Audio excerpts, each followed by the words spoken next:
So our shop finally reopened after its refit on Monday. I was thinking the other day that the only adult thing about me is I have a job and I'm in a relationship, and that's it. Like, I'm 20 years old and there's only 2 things about me that says that I'm actually an adult. Which I'm fine with, you know, because who would want to be an adult when you could be a kid? But it was just making me think that when I do eventually move out and get a place of my own, how do you know what things cost? How much does a cooker cost? Or how much does a chair cost? And it's just all these random things that you don't think about because you don't need to know how much they are. To be honest, the only thing that I know the price of that I'm going to have to buy is the sofa because they're constantly on sale. But as much as I think about it, I really, really just want to be a kid again.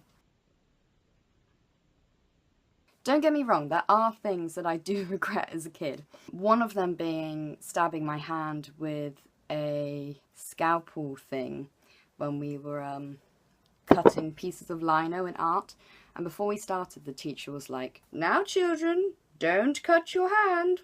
And me being me, managed to slip and the scalpel go right into the middle of my hand. And I was crying and I was just sort of looking at my hand like, what have I done? And that's definitely on my regret list as a kid because it was painful. The other thing is in primary school, I was doing something with a pencil. I think I was drawing or something, but I somehow managed to also slip with that and put the pencil into the middle of my hand. Me being a kid thought that pencils were made of lead, as a lot of kids do.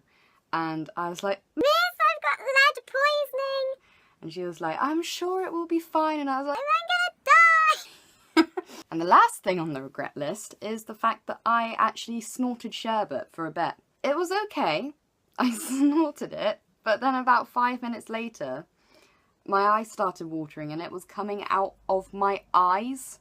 And that was painful. But yeah, to be honest, I'd love to go back to the times of Tamagotchis and Goosebumps books. Goosebumps books was the other one. I found mine the other day. There! That was my favourite Goosebumps book. And it's so creepy for a kid to read. It's insane. Let's read the blurb.